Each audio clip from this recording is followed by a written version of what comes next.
ইন্নাল ফুজ্জার লাফি জাহিম।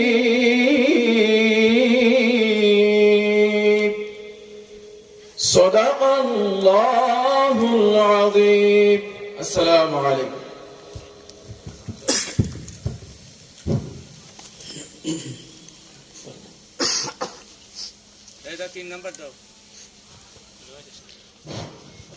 মাশাআল্লাহ, পবিত্র কুরআন থেকে তিলাওয়াত করলেন।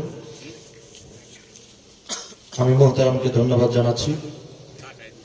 সম্মানিত উপস্থিতি, পবিত্র ঈশার নামাজ শেষে আমাদের ইসালে সওয়াব সভার আলোচনা এখনই আবার শুরু হতে যাচ্ছে। আমি সকল মুসলমান এবং সকল মুসলিম ভাইদের দৃষ্টি আকর্ষণ করছি, আপনারা যারা এখন ওইদিক সেদিক ঘোরাফেরা করছেন, আপনারা অতি সত্বর সভা মঞ্চে চলে আসুন। আমাদের বিজ্ঞাপন ঘোষিত সম্মানিত মেহমানগণ আলোচনা রাখবেন। আপনারা এদিক সেদিক ঘোরাফেরা না করে অতি সত্বর সভা মঞ্চে চলে আসুন। আপনাদের বসার ব্যবস্থা রয়েছে।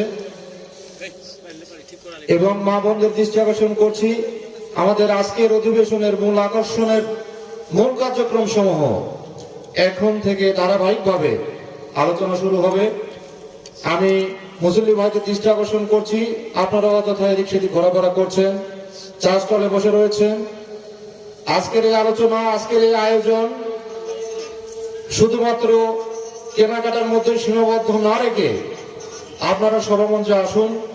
দেশ বরেণ্য ওলামায়ে কেরামগণ আজকে আমাদের এই অনুষ্ঠানে আমন্ত্রিত হয়েছেন। তাদের মুখ থেকে পবিত্র কোরআন ও হাদিসের আলোচনা আমরা শুনবো ইনশাআল্লাহ। শুধু শোনার মধ্যে সীমাবদ্ধ থাকবো না, আমরা নিয়ত রাখবো আল্লাহ পাক যেন আমাদের তা পালন করার সুযোগ দান করেন। সম্মানিত মুসল্লি কেরাম, আমি আপনাদের কাছে করজোরে অনুরোধ করছি, বিশেষ করে হাটগাড়ি এলাকার সম্মানিত যুবক ভাইদের দৃষ্টি আকর্ষণ করছি, আপনাদের আজকের এই আয়োজন, আপনাদের আত্মত্যাগ তখনই সফল হবে। আজকে সভা মঞ্চে আপনারা এসে ইসলামী কোরআন ও হাদিসের আলোচনা যদি মন দিয়ে শ্রবণ করুন এবং তা পালনের চেষ্টা করেন, সেক্ষেত্রে আয়োজন সফল হবে। আপনারা যারা অযথা ঘোরাফেরা করছেন, আপনাদেরকে বারবার অনুরোধ করছি আপনারা এদিকে আসবেন ইনশাআল্লাহ।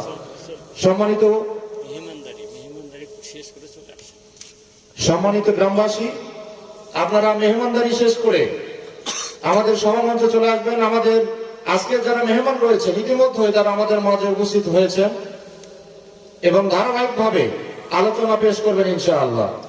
এ মর্মে আপনাদের সম্মুখে আলোচনা রাখবেন আমাদের বিজ্ঞাপন ঘোষিত উদীয়মান তরুণ আলোচক, আমাদের পরিচিত মুখ, আমাদের অত্যন্ত ভালোবাসার মানুষ মাওলানা হাফেজ মোহাম্মদ মোস্তফা বিন নাসির সাহেব, দাওরায়ে হাদিস, পেশ ইমাম, হাটগাড়ি কেন্দ্রীয় জামে মসজিদ। আমাদের শ্রদ্ধাভাজন ব্যক্তিত্ব জনাব মাওলানা মোহাম্মদ মোস্তফা বিন নাসির সাহেবকে আমি পবিত্র কোরআন ও হাদিসের আলোকে আলোচনা পেশ করার জন্য সবিনয়ভাবে অনুরোধ করছি।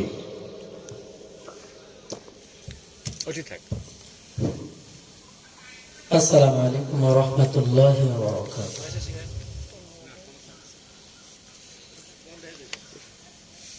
ইন্নাল হামদালিল্লাহি নাহমাদুহু